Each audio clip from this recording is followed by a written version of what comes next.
أشرف الأعراب والعجم خير من يمشي على قدمه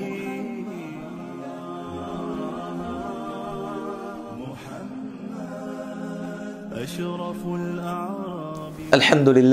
الحمد لله وحده والصلاة والسلام على من لا نبي بعده أما بعد.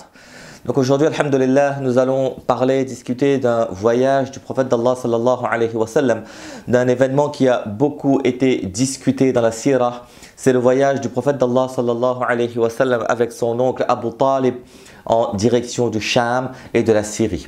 Nous avons déjà vu que théoriquement à l'origine, le prophète d'Allah sallallahu alayhi wa sallam ne devait pas participer à ce voyage jusqu'au dernier moment où son oncle Abu Talib lui a dit « Eh bien tu viens avec moi » et le prophète d'Allah sallallahu alayhi wa sallam donc a grimpé dans la caravane, si on peut s'exprimer ainsi, et il est parti en direction du Sham. Ce voyage vers la Syrie, on en a beaucoup parlé.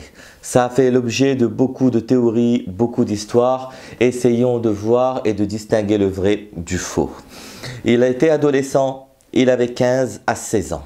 Son oncle Abu Talib l'emmène en voyage en Syrie. Et comme d'habitude pour Abu Talib, il va passer à côté, sur la route de la caravane. Il va passer à côté de la ville de Basra. Et à cet endroit-là, juste en dehors de cette ville, eh bien, il y a un monastère dans lequel vit un moine, un ermite, qu'on appelle Buhayra ou Bahira. En fait, tout ça, c'est son surnom. Son vrai nom, c'est Georges.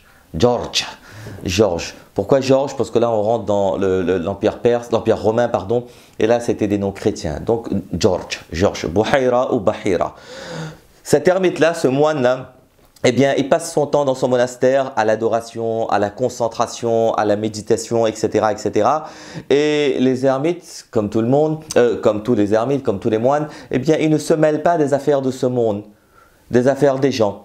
Théoriquement, il s'enferme, il s'éloigne et il va consacrer son temps à l'adoration et à la méditation. Vous savez, il n'avait pas l'habitude d'aller à la rencontre des gens. Les caravanes, ils passent, ils repartent et lui, il reste dans son monastère. De loin, il voit peut-être les caravanes passer, mais il ne vient jamais à leur rencontre. C'est ce qu'on appelle le monachisme. Allah subhanahu wa ta'ala, il en parle un peu dans le Coran, dans le hadith aussi, de rahbaniyah. C'est une habitude dans les autres religions, chez les chrétiens notamment, de mener une vie monacale, retirée. Certaines personnes, certains groupes ont essayé d'importer ce style de vie dans l'islam, malheureusement. Même si le prophète d'Allah sallallahu alayhi wa sallam dans un hadith, il a dit qu'il n'y a pas de monachisme en islam. La rahbaniyata fil islam. Vous savez, notre épreuve à nous, si je puis m'exprimer ainsi, c'est la société. À chaque fois, je le dis, je vis pour Allah au milieu des gens. Pour Allah au milieu des gens. C'est-à-dire quoi? Que nous, on doit vivre notre islam au milieu des gens, dans la société dans laquelle nous vivons. Peu importe le pays dans lequel nous vivons, mais je dois vivre dans cette société-là. Et donc, il n'y a pas besoin, l'islam ne nous demande pas d'aller nous retirer, d'aller vivre dans un monastère, dans la forêt, dans la jungle, etc., etc. Notre épreuve, justement, notre imtihan sur terre, c'est justement de vivre dans la société. Donc, dans cette histoire-là, cet ermite avait l'habitude d'ignorer les gens à chaque fois, les caravanes. Mais cette fois, contrairement à son habitude, eh bien, selon les narrations qu'on nous rapporte, eh bien, cet ermite-là, ce moine-là, il va courir dehors pour venir à la rencontre de cette caravane. À côté du monastère, dehors, il y avait, vous savez comment ça se passe sur les routes, il y avait un espèce d'air de repos. La caravane était là. Ce moine-là, il vient à leur rencontre et il leur demande de venir et de partager un repas avec lui. Ajib! C'est la première fois qu'on le voit et en plus il vient et il nous dit venez chez moi, venez dans mon monastère et venez partager un repas avec moi. Il y a plusieurs versions de l'histoire. Certains disent que tout le monde est rentré sauf le prophète d'Allah sallallahu alayhi wa sallam, il est resté dehors au début, et d'autres disent que non, il est rentré dès le début, etc. etc. C'est pas très important, il y a plein de détails de cette histoire dont on n'est pas sûr. Encore une fois, on a reconstitué l'histoire. Et donc certains disent que tout le monde est rentré. Le moine, en les regardant, il dit aux gens, est-ce que tout le monde est là? Il dit oui. Il dit non, il manque quelqu'un. Il dit, ah oui, il y a le jeune, le Ghulam, le jeune qu'on a laissé là-bas, Mohammed, on l'a laissé là-bas à côté de la caravane pour surveiller les affaires. À ce moment-là, le moine, il dit non, faites rentrer tout le monde, je veux voir tout le monde. Et le prophète sallallahu alayhi wa sallam, il rentre et c'est en le voyant, en lui prenant la main que le moine Bahira, il dit Hada sayyidul alamin, hada rasoul rabbil alamin, yab'athahu Allahu rahmatan lil alamin. Il dit que ça, eh bien, c'est le chef du monde, c'est le chef des mondes, c'est l'envoyé, c'est le messager de Rabbul Alamin, du Dieu de l'humanité. Et Allah, il l'a envoyé comme rahmatul lil alamin, comme miséricorde pour les mondes. Buhayra, il va s'exclamer tout de suite. Il dit que je vois des signes en ce jeune-là, que je vois que c'est le prophète qui nous a été promis et qui est venu. C'est lui, c'est ce jeune-là qui s'appelle Mohammed donc, qui est l'envoyé d'Allah subhanahu wa ta'ala. À ce moment-là, les gens qui l'accompagnent, Abu Talib en premier, eh bien, ils sont étonnés de cette annonce. Qu'est-ce qui se passe? De quoi vous parlez? C'est un moine, on le respecte. Et en plus, il est censé connaître des choses que nous ne connaissons pas. Et il y a plein de choses bizarres qui se passent aujourd'hui. Il est venu, il nous a invités dedans. Et en plus, il est en train de dire que le prophète d'Allah, sallallahu alayhi wa sallam, c'est Mohammed, le petit Mohammed, 14-15 ans. Il est en train de dire qu'il est destiné à devenir prophète. Il dit, mais pourquoi tu dis ça? Il dit que j'ai vu plein de signes aujourd'hui que je n'ai jamais vus auparavant. Le moine, il dit que j'ai vu plein de signes aujourd'hui que je n'ai jamais vus auparavant. Lorsque votre caravane, elle avançait, eh bien, j'ai vu des signes qui n'accompagnent que les prophètes. Comme les nuages qui accompagnent les prophètes, et les nuages, il accompagnait votre caravane pour vous couvrir du soleil. Ou les arbres qui se prosternaient devant lui, devant Mohammed. En fait, ce sont des signes qui ne sont visibles que par certaines personnes. Eh bien, ce sont des signes du prophète des Arabes. Et il dit à ce moment-là, prenez soin de lui, protégez-le. Il est aussi rapporté par d'autres sources que lorsqu'il était assis là, eh bien, il y a plein de récits différents de cette histoire. Ça, c'est la racine, ça, c'est le tronc commun qu'on retrouve partout. Il est venu, il a vu Buhayra, et Buhayra a dit que c'est un prophète. Et puis, il y a des détails qui nous sont rapportés parfois par certains livres et pas par d'autres auteurs. Par exemple, on dit qu'à ce moment-là, il y a des soldats romains qui sont venus et qui étaient envoyés pour essayer de voir si Mohammed était venu, etc. Croyez-moi ou pas, ces détails ils sont dans Ibn Hisham. Et à ce moment-là, ces soldats ils sont venus pour essayer de localiser le prophète d'Allah sallallahu alayhi wa sallam.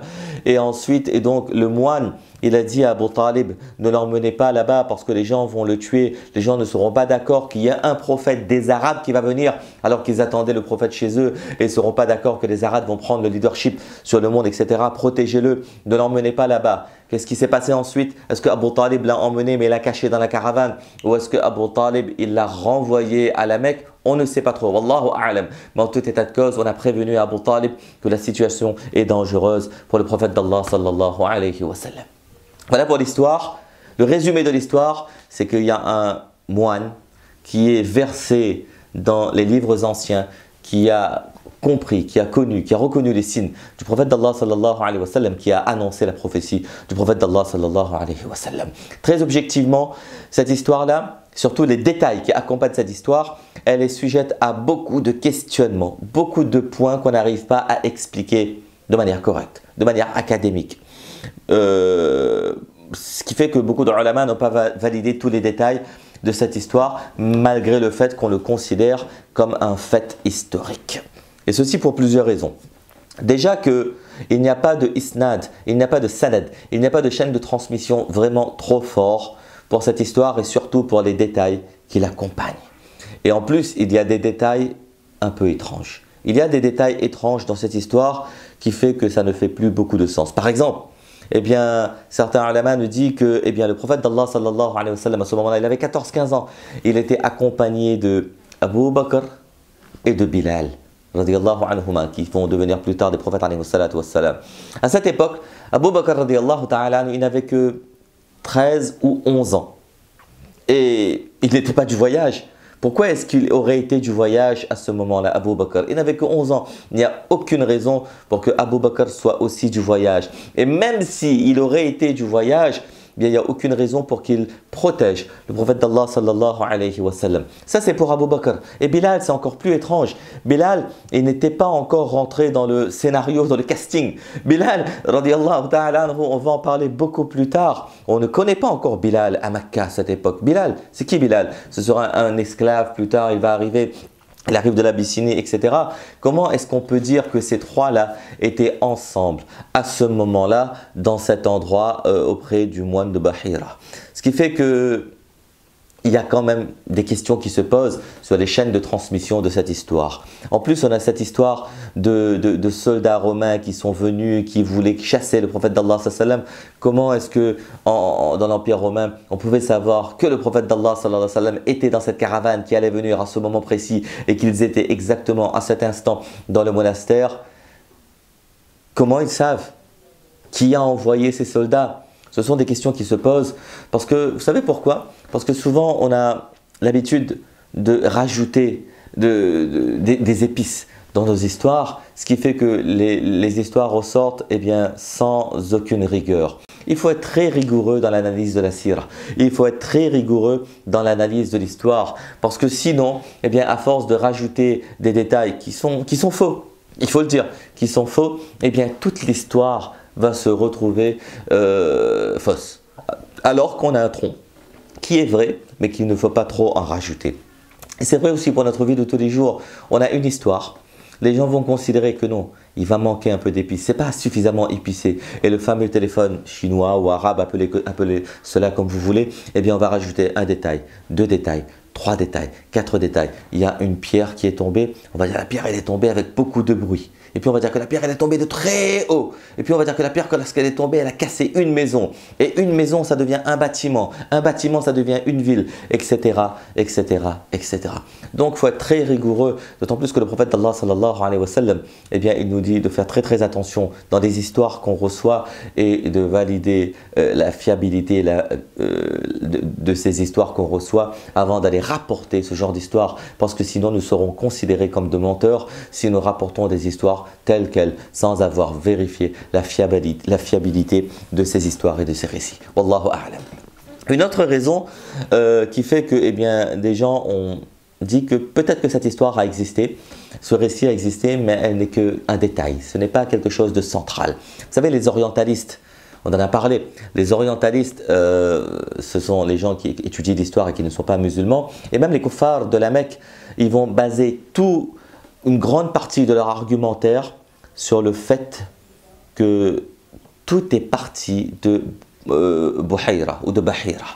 Le prophète d'Allah sallallahu alayhi wa écoutez bien ce qu'ils disent et voyez le ridicule de cette thèse. Le prophète d'Allah sallallahu alayhi wa sallam, à l'âge de 15-16 ans, il aurait rencontré quelqu'un, il est resté quelques heures ou maximum une nuit avec cette personne. Ce moine lui aurait parlé, ce moine lui aurait enseigné toute la théologie juive et toute la théologie chrétienne. Ce moine lui a tout enseigné. À ce moment-là, dans cette unique rencontre, il lui a tout enseigné. Le prophète d'Allah sallallahu alayhi wa sallam aurait tout capté. Un enfant de 15-16 ans, il aurait tout incorporé.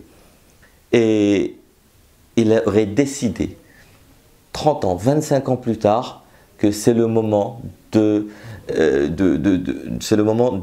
mettre en pratique ce que ce moine m'a enseigné 25 années avant et que tout à coup je rêve de devenir prophète. Na'oudhu billah. C'est ce qu'ils disent. Les orientalistes ils disent que c'est ce moine qui lui a enseigné et 25 ans plus tard, il a juste répété ce que ce moine lui a enseigné 25 ans avant. C'est ridicule, mais beaucoup d'intellectuels et beaucoup d'orientalistes le pensent. C'est un jeune de 15 ans.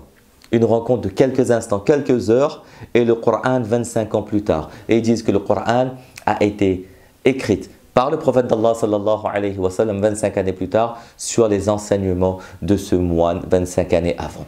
C'est complètement ridicule. Complètement ridicule.